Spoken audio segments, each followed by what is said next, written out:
Hello dear students, my name is Saif Anisba. Welcome to my Earth Study channel students. We will discuss our second chapter आपकी book An Alien Hand. Okay उसका second chapter हम लोग पढ़ने वाले हैं जिसका नाम है ब्रिंगिंग अप करी. फर्स्ट चैप्टर हम कंप्लीट कर चुके हैं, उसकी क्वेश्चन आंसर भी कंप्लीट कर चुके हैं, तो आप लोग उसको भी पढ़ सकते हो. तो इस चैप्टर में अब क्या चीज़ हम लोग पढ़ेंगे, करी के बारे में पढ़ेंगे हम. करी कौन है? एक 5 मंथ ओल्ड बेबी एलिफेंट है. हाँ, एक एलिफेंट है करी. ठीक है बच्चों, जो 5 मंथ का ही है अभी. और इस चैप्टर में हम किसके बारे में पढ़ेंगे? जो ये चैप्टर पूरा बता रहा है, यानी नरेट करा है, पूरा चैप्टर जो नरेट करा है वो कौन है? इसका कीपर, इसका एक फ्रेंड कीपर जो इसका ध्यान भी रखता है, जो कि इसका ख्याल रखता है, इसको इसकी सारी चीज़ों का ध्यान रखता है. उसको क्या बोलते हैं? कीपर. तो इसका जो कीपर है वो कितने साल का है? 9 ईयर ओल्ड, यानी 9 साल का ही है. ठीक है, और ये करीब 5 मंथ का है. तो जो इसका कीपर है, ये सारी स्टोरी उसका कीपर नरेट कर रहा है, यानी बता रहा है आप लोगों को, और ये 9 साल का ही है अभी. तो पढ़ते हैं इस चैप्टर को. करी अ 5 मंथ ओल्ड बेबी एलिफेंट, जो कि बड़ा हुआ है किसके साथ? उसके 9 year old friend and keeper के साथ. करी डजंट ईट मच, करी ज़्यादा नहीं खाता है. Just about 16 kilograms of delicious twigs a day. बस दिन में क्या खाता है वो? डिलीशियस लकड़ियाँ खाता है, 16 किलोग्राम्स. ठीक है. और प्लेफुल एंड सेंसिटिव, बहुत प्लेफुल है, मस्ती भरा है, सेंसिटिव है. करी saves a boy from droning. अब करी क्या करता है? एक डूबते हुए लड़के को बचाता है. एक डूबता हुआ बच्चा होता है, उसको बचाता है. कौन? करी. एक 5 मंथ का जो एलिफेंट है वो बचाता है एक डूबते हुए बच्चे को. तो चलिए आप पढ़ते हैं किस तरीके से वो करी बचाता है. तो Kari the elephant was 5 months old when he was given to me to take care of. तो अब इसका जो कीपर है वो कहता है कि जो करी है, जो एक एलिफेंट है, वो 5 मंथ का है, और वो मुझे जब मिला था, जब वो when he was given to me to take care, जब वो 5 मंथ का था उसको मुझे ख्याल रखने के लिए दे दिया गया था, जब वो 5 महीने का था. I was 9 years old. अब वो बता रहा है कि मैं कितने साल का हूँ? मैं 9 साल का हूँ. And I could reach his back if I stood on tip toe. और मैं उसकी बैक पर तब पहुंच पाता हूँ, यानी जो उसकी पीठ है मैं तब पहुंच पाता हूँ जब मैं टिप टो, यानी जब मैं अपने घुटनों के बल, जब मैं मतलब उचकते हैं ना हम अपने पैरों के सहारे, तो उसको टिप टो. तो वो जब खड़ा होता है तब पहुंच पाता है उसकी बैक पर एलिफेंट की. He seem to remain that high for nearly 2 years. और मुझे वो 2 साल से एक ही हाइट का नज़र आ रहा है. 2 साल से. वी ग्रीव टुगेदर, क्योंकि हम साथ बड़े हो रहे हैं. इसीलिए जब हम साथ बड़े होते हैं ना, जब हम अपने बहन भाइयों को भी देखते हैं वो साथ बड़े होते हैं, हमें पता ही नहीं चलता कि वो कब बड़े हो जाते हैं. तो इसी तरह वो कह रहा है कि 2 साल से मुझे वो वैसे ही दिखाई दे रहा है. वी ग्रीव टुगेदर, हम साथ बड़े हुए हैं. That is probably why I never found out just how tall he was. तो इसीलिए वो कभी पता ही नहीं लगा पाया कि वो कितना लंबा है. He lived in a pavilion under a thatched roof which rested on thick tree stumps so that it could not fall in when Curry bumped against the post as he moved about. अब एक करी जो है वो कहाँ पर रहता है? पेविलियन. तो एक घर सा बना दिया जाता है इस तरीके से रहने के लिए, बड़ा सा. उसके अंदर वो रहता है, और उसको किससे बांधा हुआ है? जैसे ये उसकी जो छत है उसको एक रस्सी से बांधा हुआ है, एक पेड़ के सहारे, ताकि वो जो घर है वो उसके, जब वो करी जो इधर उधर हिलता होगा तो वो नीचे न गिर जाए उसकी छत. One of the first things Kari did was to save the life of a boy. तो पहली चीज़ जो करी के बारे में है वो ये कि उसने एक लड़के की जान बचाई. Kari did not eat much but he nevertheless needed 40 pounds of twigs a day to chew and a play with. अब क्या करता है? करी ज़्यादा नहीं खाता है, और 40 pounds ही वो दिन में खा लेता है, और चबाता है, उसके साथ वो खेलता है. Every day I use to take him to the river in the morning for his bath. और हर मॉर्निंग क्या करता है? जो कीपर है, उसका जो फ्रेंड है, वो उसको हर मॉर्निंग क्या करता है? नहलाने के लिए रिवर के पास ले जाता है. He would lie down on the sand bank while I rubbed him with the clean sand of the river for an hour. अब वो लेट जाता है, जो रेत होता है वहाँ पर, रिवर के पास में जो रेत होता है वहाँ पर लेट जाता है. तब तक लेटा रहता है वो जब 1 घंटे तक वो जो उसका कीपर है उसको रगड़ता रहता है अच्छे से. After that he would lie in the water for a long time. और फिर जब रगड़ने के बाद अच्छे से वो साफ़ हो जाता है तो फिर वो वाटर में अंदर चला जाता है, रिवर में नहाने के लिए. On coming out his skin would be shining like ebony. अब एबोनी की तरह उसकी जो बॉडी है वो शाइन करती है, बहुत ज़्यादा शाइन करती है. And he would squeal with pleasure as I rubbed water down his back. अब जब वो वापस आता है ना, तो जब वो उसको रब करता है उसका कीपर, तो उसको बहुत ज़्यादा खुशी मिलती है, बहुत ज़्यादा प्लेजर उसको मिलता है. Then I would take him by the ear because that is the easiest way to lead an elephant.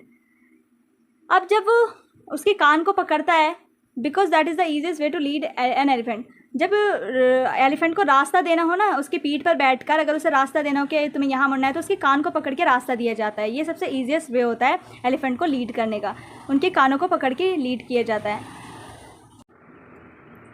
And leave him on the edge of the jungle. अब जब वो जंगल में जाते हैं, उसको रास्ता देता है उसका कीपर उसके कान के द्वारा. अब फिर वो जंगल के एज पर उसे छोड़ देता है. क्यों छोड़ देता है? वाइल जब तक I went into the forest to get some luscious twigs for his dinner. अब वो जो कीपर होता है वो लकड़ियाँ लेने के लिए जाता है एलिफेंट के लिए, एलिफेंट के खाने के लिए, तो इसीलिए वो उसको एज पर छोड़ता है जंगल के और ख़ुद अंदर जाता है लकड़ियाँ लेने के लिए. One has to have a very sharp hatchet to cut down these twigs. अब इन ट्विग्स को काटने के लिए बहुत शार्प चाकू चाहिए होता है, बहुत शार्प, तो हैचेट होता है वो. It takes half an hour to sharpen the hatchet because if a twig is mutilated an elephant will not touch it.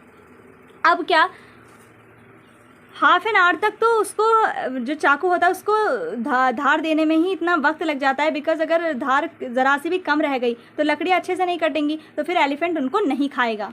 ठीक है. It was not an easy job to get twigs and saplings for Kari. अब जो saplings है जो कि trees से ही मिलती है, ट्विग्स जो लकड़ियाँ होती हैं, तो वो इतनी आसानी से नहीं मिलती हैं करी के लिए, बहुत मेहनत करनी पड़ती है उसके लिए, बहुत मुश्किल जॉब है. I had to climb all kinds of trees. सारे पेड़ों पर पहले चढ़ना पड़ता है to get the most delicate and tender twigs. अच्छी सबसे अच्छी लकड़ियाँ लाने के लिए उसे हर ट्री पर चढ़ के देखना पड़ता है ये कौन सी सबसे अच्छी ट्विग्स हैं. As he was very fond of the young branches of the banyan tree which grows like a cathedral of leaves and branches, I was gathering some one spring day in March. अब मार्च में एक spring day आता है, तो उसमें क्या होता है, जो ये यंग ब्रांचेस होती है ना बैनियन ट्री की, तो ये ऐसी लगती हैं जैसे कि कैथेड्रल ऑफ लीव्स. कैथेड्रल जो एक बहुत घना सा ट्री होता है, ऐसा लगता है उसकी लीव्स और ब्रांचेस उसी की तरह बिल्कुल बैनियन ट्री की, तो वो कुछ उसको इकट्ठी कर लेता है. When I suddenly heard Kari calling to me in the distance. अब उसे क्या लगता है, जब वो लकड़ियों को तोड़ रहा होता है तो अचानक उसे एक आवाज़ आती है जैसे करी उसे बुला रहा हो बहुत डिस्टेंस से. As he was still very young, वो क्योंकि अभी बहुत छोटा है, the call was more like that of a baby than an elephant. तो उसकी बिल्कुल बेबी जैसी आवाज़ ही होती है. I thought somebody was hurting. तो अब कीपर जो होता है उसको वो सोचता है कि शायद कोई करी को परेशान कर रहा है, उसे हर्ट कर रहा है, इसीलिए वो मुझे आवाज़ दे रहा है. So I came down from my tree and ran very fast to the edge of the forest. अब वो जल्दी से दौड़ के जाता है कीपर जो होता है उसका, कि कहीं उसे कोई नुकसान तो नहीं पहुंचा रहा. तो फॉरेस्ट के एज पर जाके देखता है वो, where I had left him, तो वो वहाँ पर होता ही नहीं है. But he was not there, वो वहाँ पर होता ही नहीं है. I looked all over but I could not find him. वो हर जगह पर देखता है लेकिन वो उसे नहीं ढूंढ पाता है. I went near the edge of the water. अब वो कहाँ पर जाता है, वाटर के एज के बिल्कुल नियर पर जाता है. And I saw a black something struggling above its surface. अब वाटर में जाके जब वो देखता है वाटर के अंदर, तो वहाँ पर क्या होता है, कुछ मतलब ब्लैक कलर का कुछ सरफेस पर होता है जो कि हिल रहा होता है. Then it rose higher and it was the trunk of my elephant. अब जब वो थोड़ा और ऊपर आता है तो उसे दिखता है कि वो तो एलिफेंट का ट्रंक है. I thought he was droning. अब मुझे क्या लगता है, जो कीपर होता है उसको क्या लगता है कि जो करी है, जो कि एलिफेंट है, वो डूब रहा है. I was helpless because I could not jump in to the water and save the 400 pounds of him. तो अब वो क्या करता है कीपर, वो बिल्कुल हेल्पलेस होता है. वो कहता है, वो सोचता है कि मैं तो इसकी मदद नहीं कर सकता, क्योंकि अगर मैं वाटर में जंप भी करूँगा तो उसको तैरना नहीं आता है, और तो और वो कैसे बचा पाएगा एक 400 pounds इतने वज़न, इतने भारी एलिफेंट को कैसे बचा पाएगा अगर वो इसके अंदर चला भी गया तो. Since he was much higher than I, क्योंकि वो तो मुझसे बहुत ज़्यादा हायर है, वेट उसका बहुत ज़्यादा हाई है. But I saw his back rise above the water and the moment he caught my eye he began to trumpet and struggle up to the shore. अब क्या हुआ, अब उसने देखा कीपर ने कि वो और ऊपर आ रहा है, और उसकी आईज़ ने देखा कीपर की कि वो अब क्या हो रहा है, स्ट्रगल कर रहा है शोर पे आने के लिए जो एलिफेंट है. Then still trumpeting he pushed me into the water and as I fell into the stream. तो वो क्या कर रहा है, कोशिश कर रहा है आने के लिए. He pushed me into the water, और वो पुश कर रहा है मुझे भी वाटर में आने के लिए, ठीक है। As I fell in to the stream, जैसे ही वो स्ट्रीम में जाता है, I saw boy lying flat on the bottom of the river. तो वो जो कीपर होता है वो देखता है कि एक बॉय है जो कि पड़ा हुआ है रिवर के बिल्कुल बॉटम पर, ठीक है। He had not all together touched bottom but वो सम वॉट अफ्लोट, यानी वो जो लड़का था जो डूबा हुआ था वो बॉटम के बिल्कुल नीचे तो नहीं था बट वो तैर रहा था रिवर में, okay. I came to the surface of the water to take my breath and there Kari was standing. अब जो हमारा कीपर था वो ऊपर आता है सांस लेने के लिए, क्योंकि वो पानी में नहीं रह सकता इतनी देर, तो वो ब्रीथ करने के लिए ऊपर आता है। तो वो देखता है करी जो है वो स्टैंडिंग खड़ा हुआ है, his feet planted in the sand bank and his trunk stretched out like a hand waiting for mine. अब वो खड़ा हुआ है, अब उसने क्या किया है, अपनी जो ट्रंक है उसको एकदम स्ट्रेच किया हुआ है, ताकि उसके पास हाथ तो है नहीं, तो उसने हाथ की जगह क्या किया हुआ है, स्ट्रीम में अपने ट्रंक को यानी अपनी सूंड जो है उसको पानी में डाला हुआ है, ताकि जो कीपर है वो आए और उसको पकड़े और वो उसको बाहर निकाल ले। उसकी हेल्प के लिए उसने सूंड को अंदर पानी में डाला हुआ था। I dived down again and pulled the body of the drowning boy to the surface, but not being a good swimmer, I could not swim ashore and the slow current was already dragging me down. अब क्या हो रहा था कि वो जो keeper था वो फिर से नीचे जाता है बॉटम के उस लड़के को उठाने के लिए, लड़के को पानी से बाहर निकालने के लिए। बट क्या होता है कि जो वो कीपर होता है वो अच्छा स्विमर नहीं होता, उसे स्विमिंग नहीं आती, तो इसीलिए वो सरफेस पर नहीं पहुंच पाता और जो पानी है वो भी अलग डायरेक्शन में जाता है, इसकी वजह से वो शोर तक नहीं पहुँच पाता है, ठीक है। Seeing us drift by in the current, Curry, who was unusually slow and ponderous, suddenly darted down like a hawk and came halfway into the water where I saw him stretch out his trunk again.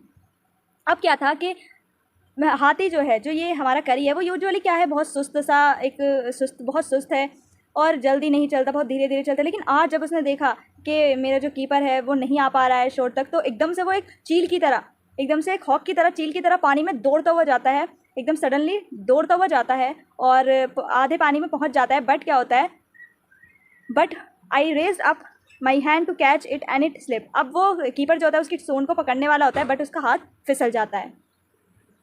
I found my self going under the water again, but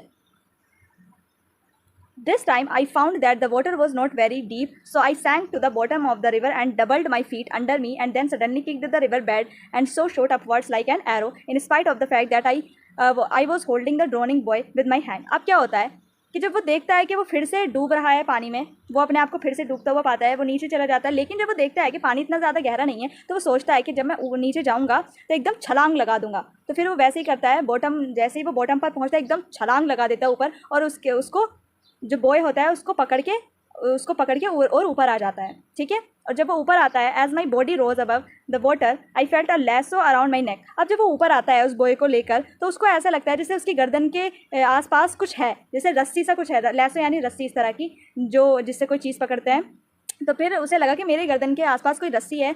this frightened, तो वो डर गया, this frightened में, इस चीज़ ने उसे डरा दिया। I thought some water animal was going to swallow me. अब उसे क्या लगा कीपर को कि उसको लगा कि कोई एनिमल है जो उसको खाने वाला है, अभी स्वेलो करने वाला है, निगलने वाला है उसे।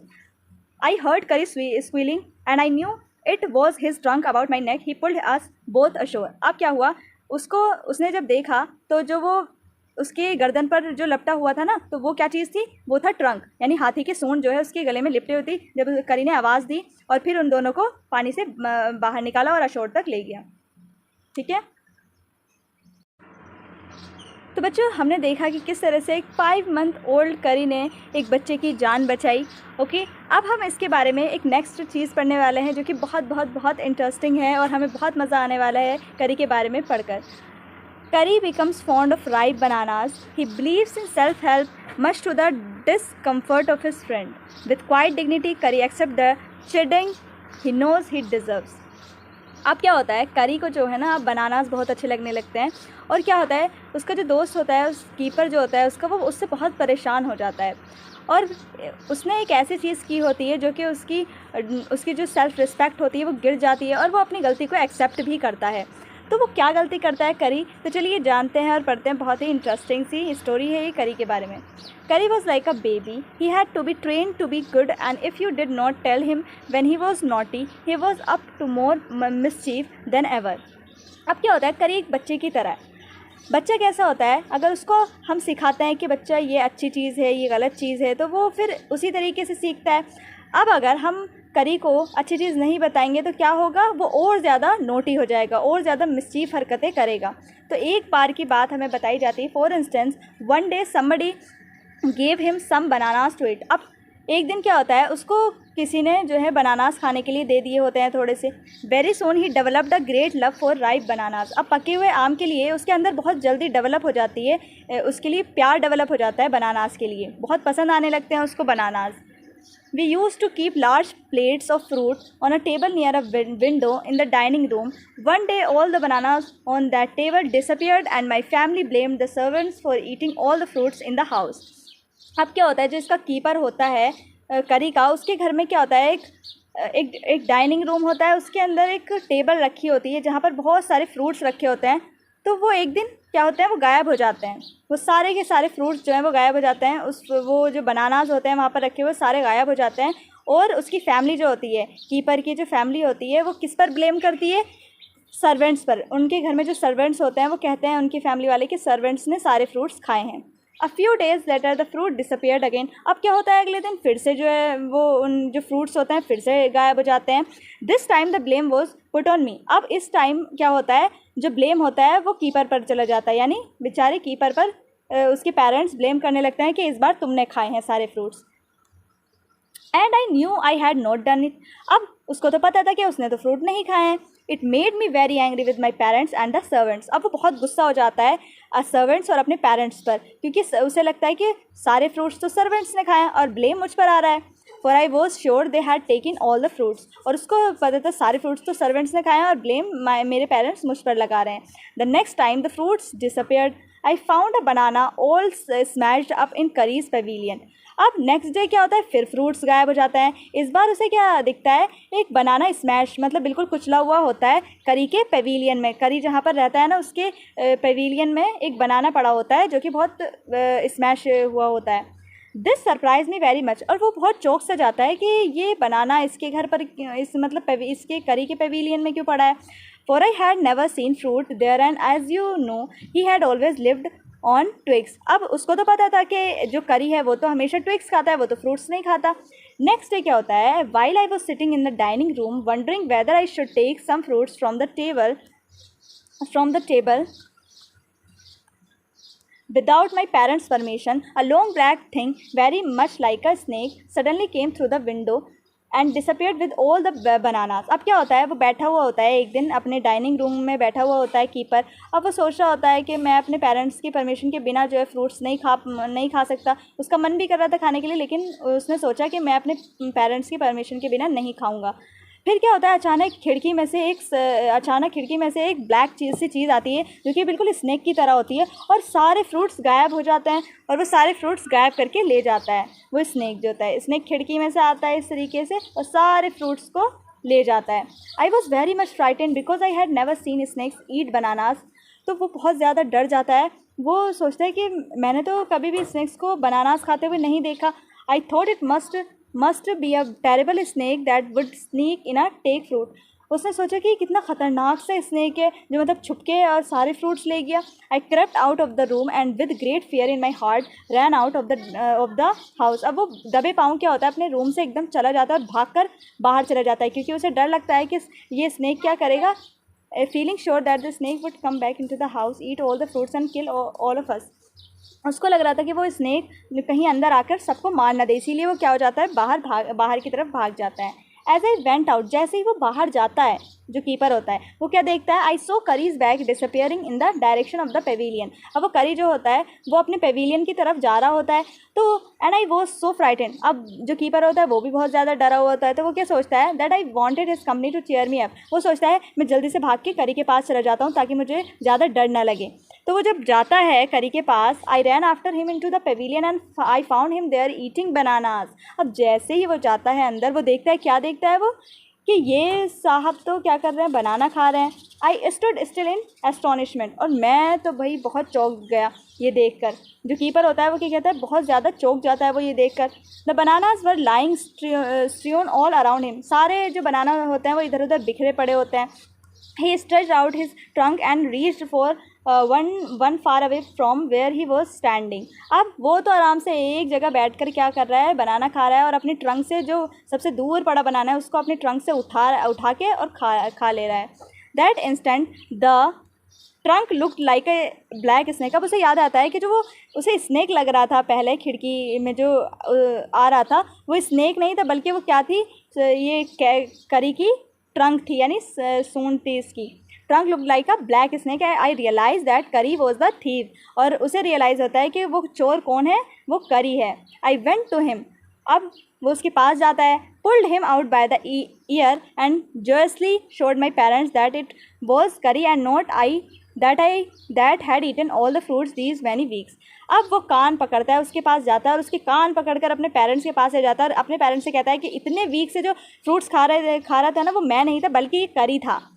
Then I scolded him. अब जो कीपर होता है वो उसको बहुत ज़्यादा डांटता है। For elephants understand words as well as children. अब वो बच्चे की तरह डांट को सुन भी रहा था और समझ भी रहा था। And I said to him, और फिर कीपर ने क्या कहा उससे, next time I see you stealing fruits you will be whipped. उसने कहा कर मैंने तुम्हें देखा दोबारा चोरी करते हुए तो मैं तुम्हें पीटूंगा। He knew that we were all angry with him. अब करी ने देखा कि सब उस पर बहुत गुस्सा कर रहे हैं, इवन द सर्वेंट्स भी उस पर गुस्सा कर रहे हैं। His pride was so injured. अब उसका जो आत्मसम्मान था वो बहुत उसको चोट पहुंचती है। That he never stole another thing from the dining room. अब ये डांट सुनने के बाद उसने फिर कभी भी डाइनिंग रूम से फ्रूट्स नहीं चोरी किए। और and from then on if anybody gave him any fruit he always squealed as if to thank them। अब वो कभी भी चोरी नहीं करता फ्रूट्स की, बल्कि जबकि उसे बहुत अच्छे लगते हैं फ्रूट्स, अब अगर उसे कोई लाकर देता है ना फ्रूट्स खुद अपनी मर्ज़ी से, तो वो बहुत ज़्यादा खुश होता है और वो एक आवाज़ निकालता है खुशी से, जैसे वो थैंक बोल रहा हो उन्हें। An elephant is willing to be punished for having done wrong, but if you punish him without any reason, he will be remember it and pay you back in your own coin। ये एक idiom है बच्चों। अब elephant क्या होते हैं, बहुत ज़्यादा इंटेलिजेंट होते हैं। अगर मान लो उन्होंने कोई गलती की है, अगर हम उनकी गलती पर उन्हें डांटते हैं तो वो शर्मिंदा होते हैं और अपनी गलती को मानते हैं। लेकिन अगर बिना रीज़न के हम उन्हें कुछ कहते हैं तो वो क्या करते हैं, हमारे साथ भी वैसा ही सलूक करते हैं, वैसा ही बर्ताव हमारे साथ भी करते हैं। तो ये करी के बारे में सेकेंड स्टोरी थी। अब हम थर्ड स्टोरी के पास चलते हैं। थर्ड स्टोरी है आपकी करी is a fast learner. Curry is a fast learner. He masters all signals and sounds he is taught. There is one lesson, though, that an elephant takes 5 years to learn. Curry is no exception. अब हम जानेंगे बच्चों कि करी जो है एक fast learner है, यानी वो चीज़ों को बहुत जल्दी सीख जाता है और जो उसे वो मास्टर बन चुका है सिग्नल साउंड जो भी उसे सिखाए जाते हैं। और एक लेसन होता है जो कि एलिफेंट्स को सिखाया जाता है, लेकिन वो बहुत टाइम लगाते हैं उसको सीखने में, 5 years लगते हैं उसको सिखाने में। करी कोई एक्सेप्शन नहीं है, इसीलिए उसको भी उस लेसन को सीखने के लिए 5 साल लगे। वो कौन सा लेसन है वो हम इस चैप्टर में अभी हम आगे पढ़ेंगे और क्या क्या चीज़ें हैं जो करी ने सीखी हैं। ओके, तो चलिए। An elephant must be taught when to sit down, when to walk, when to go fast and when to go slow। एक एलिफेंट को बच्चों सब कुछ सिखाया जाता है कि किस तरीके से, कि जब वो कैसे बैठेगा, किस तरह से उसे चलना चाहिए, वो कैसे फास्ट दौड़ेगा, कैसे स्लो चलेगा, तो सारी चीज़ें ये सिखाई जाती हैं एक एलिफेंट को। You teach him these things as you teach a child. अब उसे एक बच्चे की, जिस तरह से हम बच्चे को सिखाते हैं ना, शुरुआत में ABCD सिखाते हैं, फिर बाद में अल्फ़ाबेट्स को मिलाकर हम पढ़ाते हैं, तो इसी तरह से एक एलिफेंट को भी बच्चे की तरह सिखाया जाता है। इफ़ यू से धत and pull him by the ear. तो बच्चों वैसे क्यों सिखाया जाता है ये सिग्नल्स साउंड्स क्यों सिखाई जाती हैं? क्योंकि बच्चों जानवरों को हमें सिग्नल्स सिखाने ज़रूरी है। जिस तरह से हम डॉगी को कहते हैं कि बैठ जाओ तो वो बैठ जाता है, और एलिफेंट को भी इसी तरीके से सिखाया जाता है कि वो सिग्नल से हमारी बात को समझ पाए और वैसा ही कर पाए वो। तो अगर हम कहते हैं उसको एलिफेंट को धत बोलते हैं तो इसका मतलब होता है and pull him by the ear he will gradually learn to sit down. तो अगर हम उसको धत बोलते हैं और उसके कान को नीचे की तरफ खींचते हैं तो इसका मतलब होता है वो जो हाथी होता है वो समझ जाता है कि उसे नीचे बैठने के लिए कहा जा रहा है, तो वो नीचे बैठ जाता है, जैसे ही धत बोलते हैं उनके masters. Similarly if you say माली and pull his trunk forward he will gradually learn that it is the signal to walk. अब अगर उसको कहा जाता है कि माली और उसकी ट्रंक यानी उसकी जो सूंड होती है उसको आगे की तरफ खींचा जाता है, उसका मतलब होता है कि वॉक करना, कि उसे चलना है अब। ठीक है। करी लर्न माली आफ्टर 3 लेसन्स। 3 लेसन्स के बाद ही माली जो सिखाया जाता है वो करी 3 बार में ही सीख गया था, यानी 3 बार उसे बताया गया, 3 बारी में ही वो करी जो है वो सीख गया। But it took him 3 weeks to learn धत, लेकिन धत को सीखने के लिए उसको 3 वीक्स लगे। He was no good at sitting down, उसको बैठना अच्छा ही नहीं लगता था। And do you know why an elephant should be taught to sit down, और आप जानते हैं कि एक एलिफेंट को बिठाना क्यों ज़रूरी होता है? ये सिखाया ही क्यों जाता है कि बैठो नीचे? तो इसके पीछे एक रीज़न होता है बच्चों, because he grows taller and taller than you who take care of him, so that when he is 2 or 3 years old you can only reach his back with a ladder. अब बच्चों क्या होता है कि जो एलिफेंट होता है, जब वो बच्चा होता है तब तो हम उसके ऊपर आसानी से चढ़ जाते हैं, बट जैसे जैसे वो बड़ा होता जाता है उसकी हाइट भी बहुत ज़्यादा बढ़ती जाती है। तो क्या होता है, उसकी हाइट भी बहुत ज़्यादा बढ़ती चली जाती है। तो हम हर जगह तो लैडर लेके नहीं चढ़ सकते, फिर क्या करना पड़ेगा, हमें हर जगह पर लैडर यानी सीढ़ी लेकर उस पर चढ़ना पड़ेगा जब वो बड़ा हो जाता है। It is therefore better to teach him to sit down by saying that so that you can climb upon his back for would want to carry a ladder around all the time. अब हर वक्त तो हम ladder लेके साथ नहीं घूम सकते हैं एलिफेंट के, इसीलिए उसको धत सिखाया जाता है ताकि वो नीचे बैठे और हम उस पर आसानी से चढ़ सकें, हम उस पर आसानी से चढ़ पाएँ। The most difficult thing to teach an elephant is the master call. अब सबसे मुश्किल जो चीज़ होती है, जो एलिफेंट को सिखाना मुश्किल होता है, वो होता है master call. He generally takes 5 years to learn it probably, और इसको सिखाने में 5 साल लगते हैं। The master call is a strange hissing howling sound as if a snake and a tiger were fighting each other and you have to make that kind of noise in his ear. तो बच्चों ये master call क्या होती है? ये generally एक sound होती है जो हम एलिफेंट के कानों में देते हैं, और ये एक हिसिंग हाउलिंग साउंड होती है। ऐसा लगता है जैसे स्नेक जो है वो हिसिंग करता है और हाउल करता है टाइगर, तो उन दोनों के साउंड्स को मिक्स करके ये साउंड होती है। तो ये जो आवाज़ होती है मास्टर कॉल, ये दी जाती है एलिफेंट के कानों में। और ये क्यों दी जाती है? And do you know what you expect an elephant to do when you give him the master call? तो क्या आप सोच सकते हैं कि एक एलिफेंट के कानों में जब ये आवाज़ दी जाएगी मास्टर कॉल, तो क्या वो करेगा? If you are lost in the jungle and there is no way out and everything is black except the stars above you, dare not stay very long anywhere। अब आप एक बार सोचें अपने दिमाग में बच्चों कि आप एक जंगल में हैं और वहाँ पर क्या हुआ, आप रास्ता ही भूल गए घर जाने का कि कहाँ से जाया जाएगा। बहुत रात हो रही है, सिर्फ स्टार्स के अलावा आपको कुछ भी दिखाई नहीं दे रहा, ठीक है? आप एक जंगल में हैं और आप खो गए वहाँ पर। द ओनली थिंग, और आप एक एलिफेंट को साथ लेकर गए थे अपने, तो क्या कर सकते हैं आप? The only thing to do then is to give the master call. तो आप क्या कर सकते हैं फिर उस टाइम पे? आपको जब कुछ ना समझ आए, आपको रास्ता नहीं पता जंगल का, आप बिल्कुल अंधेरा हो रहा है और रात हो रही है और सारे जानवर जो जंगल में होते हैं इतने खतरनाक जानवर होते हैं, तो उस टाइम पे आप क्या कर सकते हैं? एलिफेंट के कानों में मास्टर कॉल देते हैं उस time. And at once the elephant pulls down the tree in front of him with his trunk. अब एलिफेंट क्या करता है? उस आवाज़ को सुनने के बाद जो भी उसके सामने पेड़ होता है वो अपनी ट्रंक से उखाड़ के फेंकने लगता है। This frightens all the animals away. अब जंगल में बहुत सारे एनिमल्स होते हैं, तो क्या होता है कि उसकी एलिफेंट की आवाज़ से, जब वो पेड़ों को गिराता है तो उसकी आवाज़ से सारे ही जानवर डर जाते हैं और जो भी आसपास जानवर होते हैं वो भागने लगते हैं। As the tree comes crashing down monkeys wake from their sleep and run from branch to branch. अब क्या होता है जब ये आवाज़ सुनते हैं सारे एनिमल्स, तो मंकीज़ भी क्या होता है, मंकीज़ भी इधर उधर ब्रांच में भागने लगते हैं। You can see them in the moonlight. और जब मंकी दूसरी ब्रांच पर जा रहे होते हैं, भाग रहे होते हैं, तो हम मूनलाइट होती है उसमें उनको देख सकते हैं। And you can almost see the stags running in all directions below.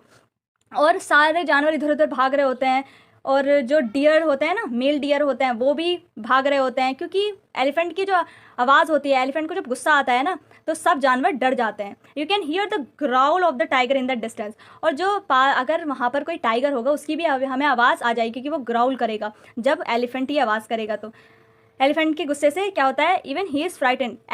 Elephant की गुस्से से टाइगर भी डर जाता है और वो भी वहाँ से सारे जानवर वहाँ से हट जाते हैं। Then the elephant pulls down the next tree and the next and the next. Soon you will find that he has made a road right through the jungle straight to your house. अब क्या होता है, elephant जो है जितने भी उसके सामने पेड़ आते हैं वो सबको गिरा देता है। तो अब क्या होता है, उसका जो भी इंसान वहाँ पर खोया होता है, जो भी उसके साथ होता है, उसका मालिक एलिफेंट का, तो उसके लिए बहुत आसान हो जाता है अब रास्ता ढूंढना, क्योंकि सारे पेड़ अब उसके लिए एक ईजी रास्ता बन गया, क्योंकि सारे जो खतरनाक जानवर होते हैं वो दूर भाग जाते हैं और उसके लिए रास्ता बन जाता है एक घर तक के जाने के लिए। तो ये इससे बेनिफिट होता है, ठीक है, जो भी एलिफेंट का मालिक होता है उसको। तो हमने पढ़ा करी के बारे में, बहुत सारी चीज़ें हमने जानी। सबसे पहले हमने देखा कि करी जो है करी ने एक बच्चे की जान बचाई, और फिर वो कितना मस्ती भरा था, उसने चोरी भी की लेकिन अपनी गलती पर उसने माफ़ी भी मांगी, और किस तरह से उसने इतनी सारी चीज़ों को सीखा, सिग्नल, साउंड्स। तो हमने कितनी इंटरेस्टिंग सी चीज़ें करी के बारे में जानी। तो ये आपका चैप्टर यहीं पर ख़त्म होता है बच्चों। इसको लिखने वाले थे धन गोपाल मुखर्जी। तो चलिए मिलते हैं क्वेश्चन आंसर की वीडियो के साथ नेक्स्ट वीडियो में। मैं आपके लिए क्वेश्चन आंसर की वीडियो बनाऊंगी। तो चलिए मिलते हैं नेक्स्ट वीडियो में, तब तक के लिए बाय एंड टेक केयर।